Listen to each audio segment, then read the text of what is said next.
Hello, everyone, and welcome to Lockdown Legacy Episode 2. This is where I talk to someone about what they think God has been doing in their lives over the past year, what lessons they've been learning, and how they've been growing in their faith. It's a way of us striving to be thinking Christians where we're always looking for what God is doing in our lives in every situation. This time, I've got Sam Gibson with me. So, hello, Sam. Hi, Carol.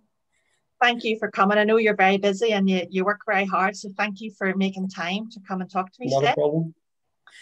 So, Sam, can you just tell us then, what's your life been like? What have you been up to since March? It's been really strange, Caroline, because it's been very busy. First of all, we've been lucky to be able to work from home, but that brings its own challenges, and you tend to find that 9 to 5 goes out the window. We've got a few big projects on work at the moment, so the hours have been long, and we've been trying to balance that with the rest of life, looking after Robin and just keeping everything else going. So it has been a challenge. It has been strange, but it's been busy, and actually we haven't really seen the year go. It's gone very, very quickly. Yeah, I think a lot of people have found that it's gone very quickly. You've already mentioned there a couple of challenges that you maybe find. Is there anything else you've found particularly challenging at this time? Yeah, I think there's the whole thing about what family and friends, and my mum is that wee bit older, and we haven't been able to spend the same time with her, look after her just the same. I'm really conscious of Robin, just not being able to give her the same outlets and opportunities and nice things that, you would normally be able to do, even things like the cinema. That's been challenging. And I suppose in general for me, I'm an engineer, and we always like to think that we're in control of things and we can manage things and we can fix things. And it's been mentally tough realizing that actually you're not in control of everything and that we can't provide all the answers. And I certainly have found that difficult because you want to be able to sort things out for people. And this is somewhere where we've just had to sit back and say, no, it's out of our hands. Okay, thanks. We've already said, Sam, in the introduction there, that we want to be thinking Christians or reflective Christians. We want to see how we can learn or grow in our faith by whatever we go through. So are there things that you think you've been learning or ways that you've been growing in your faith this year? Yeah, I think we've all gone through all sorts of emotions. Right at the very start, I know I personally was fearful because we really thought this was something that was going to devastate us. And, I had fears about the future, about what would happen if anything happened to me or Paula, and what would happen to Robin. We all had uncertainty, and so many people still have uncertainty about jobs and where the economy is going to go and what that's going to do. And I'm a creature of habit. I like having a structure, and that was all of a sudden everything was up in the air. So it's been difficult. It's been a real learning experience because I think we took so much for granted. Even when it came to church, we took so much for granted that we had Sunday morning, Sunday evening, midweek, all the organizations, that was all taken away from us.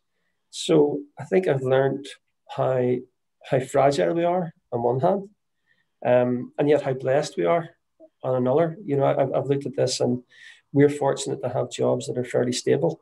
We're fortunate to have, a home where Robin had a wee bit of space to enjoy the good weather earlier in the year. And even though we were locked down, we were in a pretty comfortable position. And, we took all that for granted. And I'm very thankful now. I think we're all much more aware of our blessings. In the bigger picture, I think, particularly in church, we're all busy doing stuff. We're all involved in organizations and keeping the church ticking over, be it committee or whatever. We're doing lots of stuff. And I think this has been an opportunity just to stop that and to ask what's important. We've all taken a step back. And I know getting back to church on a Sunday morning, even though it's not church as we know it, just to be back amongst people again, amongst our brothers and sisters, that meant so much. And, I think we're all yearning to get back to church as we knew it, where we can worship and praise and do all those things that we did take for granted. But I also think, you know, I think God's given us a chance to step back from all this stuff and ask, what's really important? You know, what should we be doing when we come out of this? What should we be doing? And we've been able to attract new people through the outreach the likes of yourself and Brian have been doing over Facebook and all the rest of it. We've been able to attract new people. How do we keep those folks? How do we engage? And I just think we've got to set some of the stuff aside and ask, are we doing the right things? You know, are we spending the right time in prayer and with the Bible? And I really have a sense we need to try and get out into the community. You know, we need to reach out because there's so many people have suffered through all of this and will suffer. And I think this is an opportunity for us to get out into the community and try and bring people in through our gates again and show them what our faith is all about. And, you know, just that Great Commission thing, that's really been in my mind, that this is an opportunity, a reset. Yeah, that's one of the big words at the minute. I think we can reset and say, how do we do church? You know, how do we introduce people to Jesus?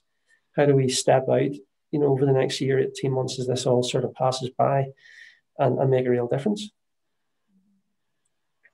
Yeah, I mean, those are really great things to learn, aren't they? To have that time, as you say, to be grateful and to be thankful for the things that we have, but also time to think and to reassess and to reevaluate and to think where we're going, to think things through. As you say, we often were so busy that maybe we weren't thinking things through in the same way. So it has given us a great opportunity.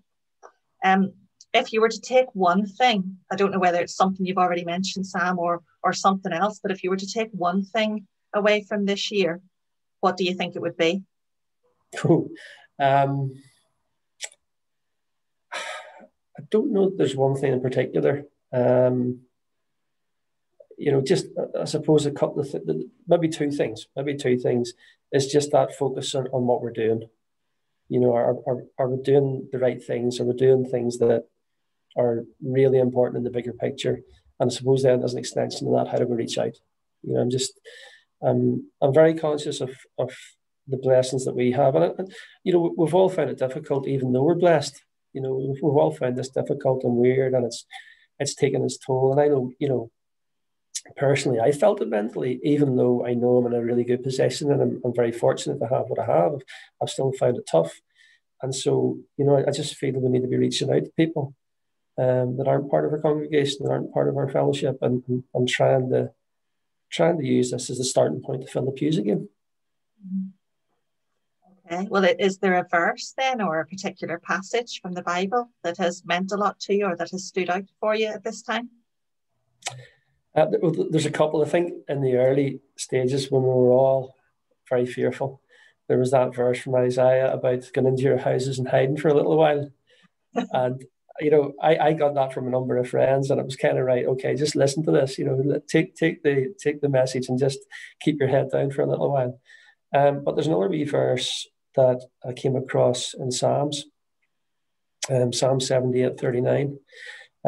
He remembered that they were but flesh. And I just thought that was a lovely little verse that tells us about God's view of us, that in all our weaknesses and in all our failings, he knows that we're but flesh. And it just felt like a really fatherly thing, that God's looking down, I suppose, with pity on us, understanding, you know, our weaknesses and our feelings. But in the midst of that, he remembers that we're just flesh. I just that's a wee one that stuck with me through the summer. Yes, I like that verse too. I like thinking that God knows that we struggle and knows that we have difficulties and know that we're not perfect and we get things wrong. He remembers that we are flesh. So yeah, thanks.